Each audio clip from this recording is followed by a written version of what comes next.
ओम नमः शिवाय। सभी व्यूअर्स को धन्यवाद करते हुए, राहु अपना पर नक्षत्र बदलने वाले हैं, या ऐसे कह सकते हैं राहु का नक्षत्र बदलने वाला है। ये कब से कब तक होगा? सबसे पहले 8 जुलाई से लेकर लगभग 15 मार्च 2025 तक लगभग 8 महीने का समय लेते हैं। ये नक्षत्र एक ही नक्षत्र में राहु छाया ग्रह हैं, अभी मीन राशि में बैठे हैं। तो छाया ग्रह इसलिए मीन राशि का भी थोड़ा बहुत इस पर प्रभाव रहेगा। तो अगर आपके नेटल चार्ट में अच्छी स्थिति में है, ये स्वयं मीन राशि में है, तो आपको ज़्यादा प्रभावित करेंगे। राहु के लिए ऐसा कहा जाता है कि ये शनिवत काम करते हैं। ये तो अब जब ये अपना नक्षत्र बदलेंगे, जो उत्तरा भाद्रपद नक्षत्र जो कि शनि का नक्षत्र है, तो ये शनि को भी प्रबल कर देंगे। आप स्वयं भी प्रबल हो जाएंगे और शनि को भी प्रबल कर देंगे। इस समय जिन पे 7.5 या ढैया चल रहा है, उन राशियों पे शनि का बहुत प्रभाव हो जाएगा। वैसे तो 30 जून से शनि भी वक्री हो जाएंगे, और शनि चल रहे हैं बृहस्पति की राशि में, जो कि मीन राशि जो बृहस्पति की है। इस तरह से 2 ग्रह बहुत पावरफुल होने वाले हैं, और फिर वो मिलके जो है वो राहु को भी बहुत ज़्यादा शक्ति देंगे। राहु और शनि दोनों मिलके बहुत सी राशियों को राहत देने वाले हैं। घबराने की आवश्यकता नहीं है। अगर मीन राशि में देखें तो इसमें 4 चरण में अलग अलग नवांश को कवर करेगी। अब इसमें जैसे वृश्चिक नवांश है, तुला नवांश है, कन्या और सिंह नवांश है। तो इसके लिए मैं आपको राशि के हिसाब से अलग से बताऊंगी। इसमें जो बताने वाली हूँ, अभी रेवती नक्षत्र से अपने नक्षत्र बदल के ये जो उत्तरा भाद्रपद नक्षत्र है, शनि के नक्षत्र में प्रवेश करेंगे। अब आपको चंद्रमा से देखना है, आपका चंद्रमा किस नक्षत्र में बैठा हुआ है, उसके अनुसार जो है वो आपको क्या लाभ होगी, क्या हानि होगी। इसके साथ साथ मैं राशियों के हिसाब से अलग बताऊंगी।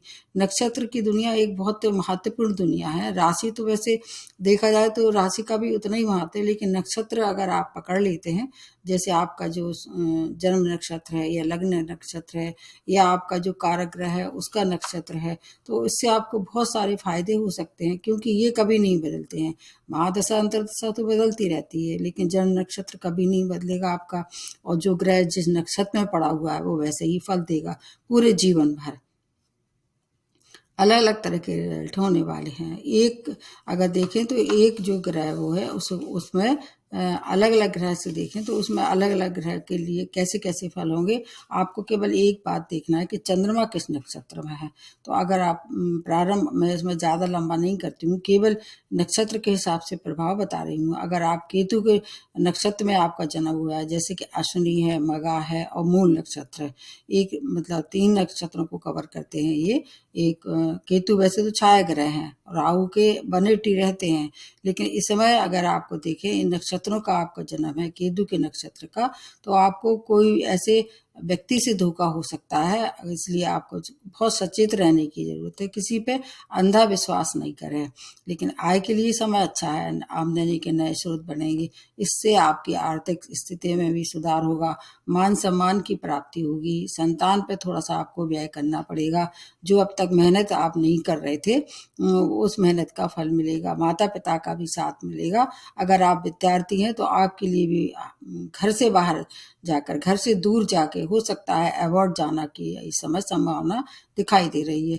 उन्नति हो सकती है, चिंता मुक्त हो सकते हैं। संतान की तरफ से कोई भी परेशानी थी तो वो संतान की परेशानी भी अब दूर होगी। परिवार का साथ रहेगा, आपकी लोकप्रियता बढ़ेगी। अगर आप राजनीति में है या कहीं भी उच्च पद पे आप काम करते हैं तो आपकी पॉपुलैरिटी बढ़ेगी इस समय। और इसके अलावा लाइफ पार्टनर और बिजनेस पार्टनर का आपका पूरा साथ रहेगा। समाज में मान सम्मान की प्राप्ति के साथ व्यापार में विस्तार कर सकते हैं, उससे बहुत सारा धन कमा सकते हैं।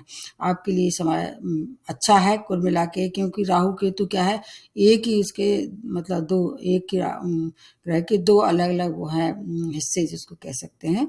और ये केतु आपका नीचे का हिस्सा और राहु ऊपर का हिस्सा है, जिसको कहते हैं सिर और धड़। तो ये धड़ वाला हिस्सा है। आपको कोई परेशानी है भी तो आपको गणेश जी की शरण में जाना चाहिए, किन्नरों को दान करना चाहिए।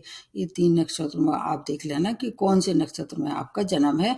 और एक मैंने जो वीडियो बनाया है वो अलग अलग नक्षत्रों के हिसाब से बता के सबको मतलब दान पुण्य बताया है। जब भी कोई भी आप भी नक्षत्र से संबंधित दान करते तो उसी नक्षत्र में करना चाहिए, इसका बहुत ध्यान रखना है। अब उसके बाद अगर आपका जन्म शुक्र के नक्षत्र में हुआ है, जैसे भरणी है, पूर्वा फाल्गुनी है और या पूर्वा आषाढ़ा, एक एक के हिसाब से मतलब 3 आते हैं, एक ही उसमें ग्रह में 3 नक्षत्र रहते हैं। और तो आपका क्या होगा, आपकी इच्छा पूर्ति जो आपकी है उसमें तीव्रता आ जाएगी। कोई भी लक्ष्य की प्राप्ति के लिए आप बहुत ज़्यादा मतलब 100% की तरफ आप जाने की कोशिश करेंगे। उससे आपको शारीरिक और मानसिक कष्ट हो सकता है, क्योंकि जो काम होना होगा वैसे अपने समय से होता है। अगर बाकी चीज़ें फेवरेबल हैं तो आपको फिर उस तो आपको सफलता भी मिल सकती है, उस पे आपका थोड़ा-सा व्यय भी हो सकता है। तो ऐसे कामों पे जो कि आपको अननेसेसरी हैं, उन कामों पे हो सके तो व्यय पे नियंत्रण रख सकते हैं। और अपना एक लिमिट में आपकी जो मतलब इच्छा शक्ति है या विल पावर है, एक लिमिट में ही आप पूरी कर पाएँगे अपनी। लेकिन कुछ इच्छाएँ उसमें से पूर्ति भी होंगी। अनेक इच्छाओं की अगर आप फलीभूत करना चाहते हैं, तो आपको थोड़ी-सी निराशा बीच-बीच में मिलेगी। अगर जो भी बड़े निर्णय लेना है, एक तो आपको तैश में नहीं लेना है, क्रोध में नहीं लेना है और सोच-विचार के बड़े निर्णय लेना है। अपने विपरीत सेक्स से लोगों के प्रति थोड़ी-सी आपकी आसक्ति बढ़ती है। उससे आपको हो सकता है कि कुछ आपकी छवि धूमिल हो या थोड़ा-सा आपको कुछ कलंकित होना पड़ सकता है। उनसे थोड़ी-सी दूरी बना के रखें। अगर आप करियर की दृष्टि से देखें तो आपके करियर में चेंज ऑफ प्लेस हो सकता है, यानी ये भी हो सकता है कि आप अपना कोई कार्य क्षेत्र बदलें। जिस सेक्टर में अभी आप काम करते थे, उस सेक्टर से हो सकता है आपको और दूसरा सेक्टर चुनना पड़े। लेकिन आर्थिक स्थिति के लिए बहुत अच्छा है और आपके मान सम्मान में थोड़ी-सी जो अगर आप ध्यान रखते हैं, अपोज़िट सेक्स के प्रति ज़्यादा आसक्त नहीं होते हैं, तो आपको फिर उससे भी कोई परेशानी नहीं होगी। अगर फिर भी ऐसी कोई दिक्कत आ रही है, जैसे मान लीजिए महादशा अंतर्दशा शुक्र की ही चल रही है या ऐसे ग्रह की चल रही है जो आपके लिए अकारक है, तो आपको फिर दुर्गा जी की उपासना करना चाहिए। दुर्गा जी के सामने घी का दीपक जलाएँ या शुक्र मंत्र कर सकते हैं, तो आपको फिर बचाव भी होता रहेगा। इसलिए इसका थोड़ा-सा अगर मान के चलते हैं दान पुण्य के लिए आप जो मैंने पिछले वीडियो में बताया है, तो उसको आप देख सकते हैं। उसके बाद सूर्य का लिए बता देते हैं। अगर आपका सूर्य के नक्षत्र में जन्म हुआ है, जैसे कृत्तिका है, उत्तराषाढ़ा है या उत्तरा फाल्गुनी नक्षत्र में जन्म हुआ है, आपके लिए समय बहुत अच्छा है। किस तरह से आत्मबल में वृद्धि होगी। इसलिए अगर आप इंटरव्यू वगैरह इस समय आप कहीं कोई उसमें बैठ रहे थे इंटरव्यू के लिए, तो वो आप इंटरव्यू क्रॉस कर सकते हैं। आपका अगर किसी से वाद-विवाद चल रहा था, आपको कोई हानि पहुँचाने की कोशिश कर रहा था अब तक, तो वो रहस्य आपका इस समय खुल जाएगा। आपको समझ में आ जाएगी कि कौन-सा व्यक्ति ऐसा है जो आपके पीछे गुप्त षड्यंत्र से आपको परेशान कर रहा है। तो ये रहस्य आपका इस दौरान खुल सकता है। आपके मित्र, आपके सहयोगी और जो उसमें आपकी सहायता करेंगे। परिवार का भी अच्छा साथ रहने वाला है। अगर उनसे रिश्ते खराब हो रहे थे, तो वो रिश्तों में भी अब अच्छा मिठास आ जाएगी। व्यापारी हैं तो व्यापार के लिए भी समय बहुत अच्छा है। व्यापार में विस्तार के साथ-साथ धन लाभ भी होगा। आपको बस थोड़ा-सा क्रोध नहीं करना है और पारदर्शिता, जिसको ट्रांसपेरेंसी कहते हैं, उसके आधार पे अगर आप आगे बढ़ते हैं, तो आपके लिए बहुत अच्छा समय है। कोई भी गैर कानूनी कार्य नहीं करना है। लक्ष्य की प्राप्ति के लिए आप चाहें तो आप कानून में रह के मतलब कानून के दायरे में रह के अगर आप आगे बढ़ते हैं, तो आपको लक्ष्य की भी प्राप्ति होगी। आपको क्या करना है, अपने साथ में काम करने वाले लोग हैं या आपके साथ जो रहने वाले हैं, उनको अपने विश्वास में लेके काम करना है। ये एक अच्छी बात है और उनसे अपनी बात शेयर करना है और फिर उनसे सलाह लेके अगर आप काम करते हैं, तो आपके लिए समय बहुत अच्छा है। चारों तरफ से हर तरह से लक्ष्य की प्राप्ति होगी और सेल्फ मनन मतलब जिसको कहते हैं आत्मचिंतन करके करना, ये आपकी एक इस समय एक अच्छी कहना चाहिए रुचि डेवलप होगी। अध्यात्म में भी आपकी रुचि बढ़ सकती है। सूर्य वैसे तो आत्मा है, आत्मा को की प्योरिटी जो है वो इस समय आपके लिए काफ़ी कुछ अच्छे परिणाम लेके आ रही है। किसी के लिए बुरा ना सोचें, किसी का बुरा ना करें और अपने क्रोध पे और अपने ईगो पे नियंत्रण रख पाते हैं, तो ये आपका बहुत अच्छा समय है। हर तरह से चारों तरफ से भूमिवान के लिए, समाज के लिए, धन के लिए, अध्यात्म के लिए। ये अगर फिर भी कोई परेशानी है तो आप सूर्य को आते हैं और पिता का सम्मान करें, फिर कोई भी परेशानी है तो उसका हल निकलेगा। उसके बाद आते हैं चंद्रमा के नक्षत्र कौन कौन से हैं। चंद्रमा के 3 नक्षत्र रोहिणी, हस्त और श्रवण नक्षत्र में, अगर इन तीनों में से किसी में भी आपका जन्म हुआ है तो आपके लिए मिक्स परिणाम है। जैसे कि आपको अगर इस समय क्या है, ढैया का भी थोड़ा सा प्रभाव रहेगा, इसलिए सही निर्णय लेने में आपको थोड़ी सी किसी से सहायता लेनी चाहिए। कोई भी बड़े और सही कोई भी महत्वपूर्ण निर्णय लेना है तो किसी से सहायता ले लें। वास्तविक स्थिति का अनुमान लगा के आपको आगे बढ़ना है, ख्यालों के दुनिया में नहीं बढ़ना है। इमेजिनरी कोई ऐसी आपको मतलब चीज का निर्माण नहीं करना है जो आपने कभी देखी नहीं है, क्योंकि चंद्रमा वाली जो राशियां होती हैं एक तो भावुक बहुत होती हैं और थोड़ी सी एक काल्पनिक दुनिया में ज्यादा रहती है। तो अपनी स्थिति का सही आकलन करके अगर आप नौकरी में है, व्यवसाय में है, तो उसमें आप मतलब महत्वपूर्ण निर्णय किसी सलाह से लेंगे तो रिकॉर्ड कायम कर सकते हैं। इस समय आपके नए नए आयाम बनेंगे, पुराने जॉब में प्रमोशन, नए जॉब की प्राप्ति, और सबसे अच्छी बात है आप लोग बहुत मतलब भावुक होते हैं तो आपको मानसिक शांति मिलेगी इस दौरान, और धन का आगमन होता दिखाई दे रहा है। श्रेष्ठ समय है आपका, समाज में मान प्रतिष्ठा की वृद्धि होगी, परिवार का साथ रहने वाला है। अगर आप कोशिश करेंगे इस दौरान तो विवाह भी हो सकता है, वैवाहिक संबंध अच्छे होंगे। आपको सांसारिक सुखों का भोग करने का अच्छा मौका मिलेगा। संतान की तरफ से कोई परेशानी थी तो उसका भी हल मिलेगा। आपके लिए समय अच्छा है, रोहिणी नक्षत्र है। और फिर आपके लिए अगर भावुकता में और अगर आप किसी भ्रम में न रहें तो चारों तरफ से शुभ समाचार प्राप्त होंगे। अब उसके बाद आ जाते हैं मंगल के नक्षत्र। मंगल के कौन कौन से 3 नक्षत्र हैं? मृगशिरा, चित्रा और धनिष्ठा नक्षत्र है। ये आपके लिए बहुत ही अच्छा श्रेष्ठ समय है, सबसे ज्यादा अच्छा समय है मंगल के नक्षत्र वालों का। मंगल के कारण आपको नई ऊर्जा का संचार होगा।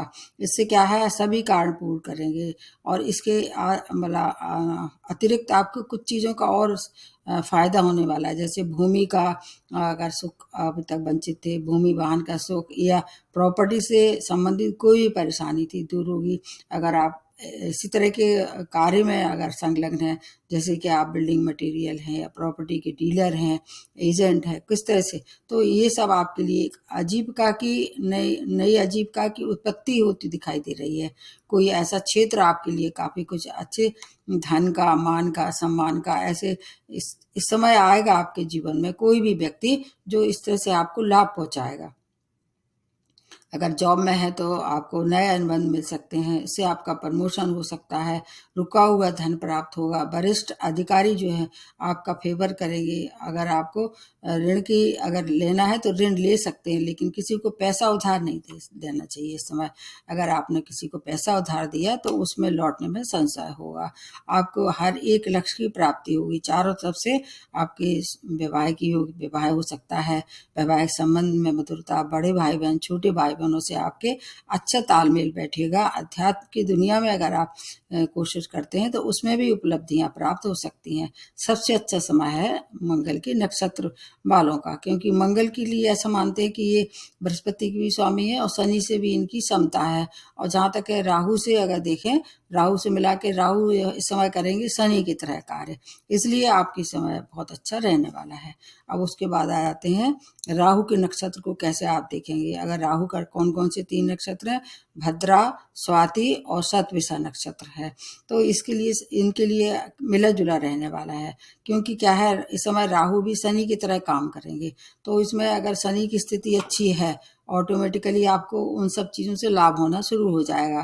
जैसे कि आपको क्या मित्रों का पूरा साथ रहेगा, विवाह योग थे तो विवाह संपन्न होगा, वैवाहिक संबंध में मधुरता आएगी, नए व्यापार की प्रारंभ कर सकते हैं। एक्सपोर्ट इम्पोर्ट, राहु केतु क्या है विदेशों से फायदा बहुत करा देते हैं, और शनि की तरह काम अगर ये करने लग जाते हैं तो फिर आपको जॉब में या एमएनसी में काम करते हैं या ऐसी जगह काम करते हैं जहाँ शनि से रिलेटेड है, कंप्यूटर है, आईटी क्षेत्र है, उन सब क्षेत्रों में आपके लिए बहुत अच्छा समय है। अगर व्यापारी हैं तो व्यापार में एक्सपोर्ट इम्पोर्ट का व्यापार कर सकते हैं, जैसे केमिकल्स का व्यापार कर सकते हैं, पेट्रोलियम का व्यापार कर सकते हैं। ये सब आपके लिए बहुत अच्छा समय है, लेकिन आपको एक अच्छी योजना के अंतर्गत काम करना पड़ेगा। कोई प्लानिंग आपकी इस समय फेल नहीं होगी। अगर आप ये कोई भी काम अगर आप उसमें अच्छी रणनीति बना के करते हैं तो धन लाभ होगा, व्यापार में उन्नति के साथ संपत्ति का, वाहन का लाभ होने वाला है। आप पुराना कोई वाहन खरीद से नया वाहन 4 व्हीलर खरीद सकते हैं और वो रेंटल भी काम, उसका रेंटल से भी आपका काम चलेगा, मतलब कॉमर्शियल यूज के लिए भी उसका आप उपयोग कर सकते हैं। इसके अलावा शत्रुओं से थोड़ी तरह आपको हानि हो सकती है, उनसे बचाव रखना होगा, उनसे अपनी कोई मतलब वाद विवाद ना करें और कोशिश ये करें सुलह समझौता से काम निपट जाए, तो फिर आपके लिए भी समय बहुत अच्छा है, क्योंकि मीन राशि में चल रहे हैं और मीन राशि गुरु की है, इसलिए थोड़ा सा इसका आपको ध्यान रखना पड़ेगा। अब उसके बाद अगला जो ग्रह बनता है वो है गुरु, बृहस्पति। बृहस्पति के 3 नक्षत्र हैं, पुनर्वसु, पूर्व भाद्रपद और विशाखा नक्षत्र। तो मैंने बताया कि पूर्व भाद्रपद में शनि भी चल रहे हैं। अब इन 3 नक्षत्रों में अगर आपका चंद्रमा बैठा है, ये सब चंद्रमा से बता रही हूँ मैं, आपके लिए श्रेष्ठ समय है। आपका मतलब लगभग टक्कर का है मंगल के समान। जैसे मंगल के 3 नक्षत्र थे, ठीक इसी तरह से है। आपके लिए क्या कहा है, नए कार्य का प्रारंभ हो सकता है, विवाह करने के इच्छुक लोगों का विवाह हो सकता है, वैवाहिक संबंध में सुधार हो सकता है, मान सम्मान की प्राप्ति होगी, आप तनाव मुक्त होंगे। सबसे अच्छी बात है ये। आपके लिए जॉब में नए समाचार मिलने वाले हैं, वो भी आपके पॉजिटिव थिंकिंग के साथ अगर आप आगे बढ़ते हैं तो पुराने जॉब में प्रमोशन, नए जॉब की प्राप्ति होगी। आप अपने लिए एक नया रिकॉर्ड कायम कर सकते हैं चारों तरफ से। संतान की ओर से कोई समस्या थी उसका हल मिलेगा। अगर आपकी आर्थिक स्थिति कहीं से भी डगमगा रही थी तो अब सुदृढ़ता की ओर एक मतलब ऐसा रिकॉर्ड कायम करेगी कि आपका दूर दूर तक नाम होगा, क्योंकि ये समय आपके लिए दोहरा फायदा लेगा। एक तो पहले ही शनि भी आपके नक्षत्र में है और ये भी आ जाएंगे अगर आपके नक्षत्र में, तो राहु से संबंधित जो भी परेशानी थी अब तक आप उनको, जैसे कि आप कहीं कोई भ्रमित थे, कोई निर्णय की स्थिति में थे, या आपके वैवाहिक संबंध खराब हो रहे थे, या साझेदारी में व्यापार करने की केवल योजना भर बना रहे थे, आगे नहीं बढ़ रही थी, तो अब ये सब काम आपके लिए होने वाले हैं। ये खुश होने का समय है, चारों तरफ से आपको शुभ समाचार मिलने वाले हैं। और फिर अगर कोई परेशानी है भी तो आपको क्या है, बृहस्पति के मंत्र करना चाहिए। और अगर और भी कुछ ज़्यादा परेशानी, स्वयं पीले वस्त्र धारण करें, केसर का तिलक लगाएं, बृहस्पति को प्रबल करें, फिर आपके लिए कोई भी परेशानी है तो उससे आप बाहर निकल सकते हैं। उसके बाद आ जाते हैं शनि के नक्षत्र कौन कौन से हैं। शनि के 3 नक्षत्र हैं। एक तो ये आपको पुष्य नक्षत्र है, अनुराधा नक्षत्र है और उत्तरा भाद्रपद नक्षत्र, जिसमें ये अभी आ चुके हैं, अभी 8 जुलाई से मतलब आने वाले हैं। तो आपके लिए क्या है, आपके लिए आपकी कार्य कुशलता ऊंचाइयों तक पहुंचने वाली है। कोई हिडन आपका टैलेंट था वो बाहर निकालने का समय है। तीनों नक्षत्र में किसी भी नक्षत्र में जन्म हुआ है तो आपके लिए खोया हुआ मान सम्मान की प्राप्ति होगी। इसके साथ साथ आपकी व्यस्तता बढ़ेगी, उसकी वजह से आपके परिवार के रिश्ते आपसे थोड़ी सी उसमें परेशानी हो सकती है। जो अगर आप अपनी व्यस्तता इतनी बढ़ाते हैं कि परिवार को कोई टाइम नहीं दे पाते, उनका साथ नहीं ज़्यादा दे पाते हैं, उससे आपको थोड़ी सी परेशानी हो सकती है। लेकिन धन के लिए बहुत अच्छा है। कोई रुका हुआ अगर कहीं से पैसा था वो भी प्राप्त होगा। व्यापारियों के लिए समय बहुत अच्छा है। चारों तरफ से आप चाहें तो अपने व्यापार की विस्तार भी कर सकते हैं। जो भी बड़े बड़े निर्णय लेना है थोड़ा सा सोच समझ के लें, और थोड़ा सा आपको धैर्य रखना पड़ेगा, क्योंकि इस समय जो है वो शनि वैसे भी स्लो मूविंग है और ऊपर से अगर नक्षत्र भी इस तरह का हुआ तो हर काम में थोड़ा सा डिले होगा। लेकिन इस बात की पूरी गारंटी है कि काम में आपको जो आप चाहें उसमें सफलता मिलेगी। चाहे व्यापारी हो, चाहे आपके कैरियर से जुड़ी कोई समस्या हो, चाहे पारिवारिक रिश्ते हैं, बस उनको थोड़ा सा आपको क्या करना है, विवेकता से उनको संभालना है। किसी पर क्रोध नहीं करना है और किसी भी तरह की भ्रम की स्थिति ना आने दें। राहु क्या है, भ्रमित करते हैं हर चीज में, तो आपका समय बहुत अच्छा रहने वाला है। उसके बाद आ जाते हैं लास्ट में जो बनती है बुध के नक्षत्र। बुध के 3 नक्षत्र हैं। आपको कौन कौन से, अश्लेषा, ज्येष्ठा और मूल नक्षत्र। सॉरी आपके लिए अश्लेषा, श्रेष्ठा और आपके रेवती नक्षत्र, सॉरी मैं मूल कह गई, इसमें रेवती नक्षत्र में, अभी रेवती नक्षत्र में ही ये चल रहे हैं। अब ये अपने नक्षत्र बदल के जैसे ही दूसरे नक्षत्र में इसमें आने वाले हैं, जो कि उत्तरा भाद्रपद शनि का नक्षत्र है। तो आपके लिए इन 3 नक्षत्र में फिर से बता देती हूँ, अश्लेषा, ज्येष्ठा और रेवती नक्षत्र हैं ये इनके। तो भाई बहनों से और आपके मित्रों से बहुत अच्छा सहयोग होने वाला है। अगर उनसे मिलके कोई व्यापार करते हैं या उनके साथ मिलके कोई भी डील करते हैं, उसमें अपार सफलता मिलेगी। जीवन साथी के साथ भी मिलके कोई काम करते हैं तो काम तो बहुत अच्छा होगा, लेकिन उनसे मतभेद से आपको बचना होगा। ठीक इसी तरह से साझेदारी में अगर आप व्यापार करते हैं तो उनसे भी मतभेद हो सकता है। उनसे आपको क्या है, बुद्ध प्रधान लोग होते हैं, चाहे वो राशि हो चाहे वो नक्षत्र हो, वो थोड़े से ज्यादा वतूने होते हैं, बातों बातों में किसी को हर्ट कर देते हैं या किसी का मजाक बना देते हैं या किसी पे व्यंग कर देते हैं। उसे वाणी पे नियंत्रण रखना होगा। अगर आप ये सब करते हैं तो आपकी बहुत सी समस्याएं हल होगी। अगर आप जॉब में हैं तो आपके संग में काम करने वाले आपका पूर्ण सहयोग प्राप्त होगा उनसे, और इसके साथ साथ आप उन पर विश्वास भी कर सकते हैं। आपकी मित्रता घनिष्ठ होगी। अगर कुल मिला के है, अगर राजनीति में भी आपकी अच्छी कहीं रुचि थी तो उसमें भी आपको अपार सफलता प्राप्त होने वाली है। शुभ घटनाओं का समय, घटना नहीं कह सकते हैं इसको, शुभ संकेत हैं चारों तरफ से, और शुभ समाचारों से आपका मन प्रफुल्लित हो जाएगा। इस समय अगर आप कोई भी नया कार्य करना चाह रहे हैं तो उसकी शुरुआत कर सकते हैं। अगर आप राजनीतिज्ञ हैं, उसमें अगर कहीं से आपकी थोड़ी सी पकड़ ढीली हो रही थी, कोई सीट नहीं मिल रही थी या किसी तरह से परेशानी, पॉपुलैरिटी कम हो रही थी, तो वो अब उसके लिए समय बहुत अच्छा है। तो ये मैंने आपको हर एक ग्रह के हिसाब से 3-3 नक्षत्र हैं उनके बारे में बताया है। मैंने पिछली वीडियो में मैंने केतु के लिए बताया था, तो लेकिन उसमें आपको ज़्यादा समझ में नहीं आया था। इसको आप केवल ये देखना है कि चंद्रमा आपका अगर इन नक्षत्र में बैठा है तो आपके लिए समय अच्छा है। अगर बुध की वजह से कोई परेशानी है तो आपको भी गणेश जी की उपासना करना चाहिए। इसके अलावा अपने संग में अगर आप बुआ मौसी वगैरह रहती हैं तो उनका सम्मान कीजिए।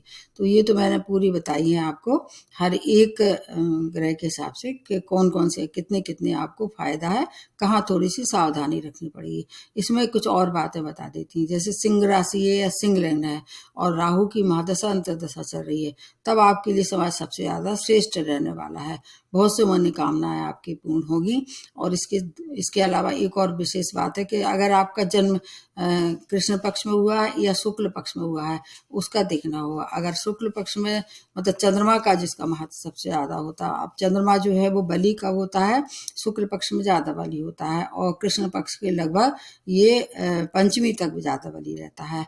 फिर षष्ठी से लेके फिर अगला जो अमावस्या तक चंद्रमा थोड़ा सा कमजोर हो जाता है, ये भी देखना होगा। तो ये आपको पूरा नेट, ये सब आपको नेट पे मिल जाएगा। तो ये मैंने अभी जो बताया है वो थोड़ा सा नक्षत्र के हिसाब से बताया है। अगली वीडियो में मैं दोबारा बताऊंगी राशि के हिसाब से। तो इसको आप देखिए, और कुछ अगर समझ में नहीं आ रहा है तो मेरे से कमेंट बॉक्स में आप पूछ सकते हैं। निश्चित रूप से मैं आपकी जवाब, जो प्रश्न होगा उसका जवाब दूंगी। यहीं समाप्त करते हुए नमस्ते और धन्यवाद।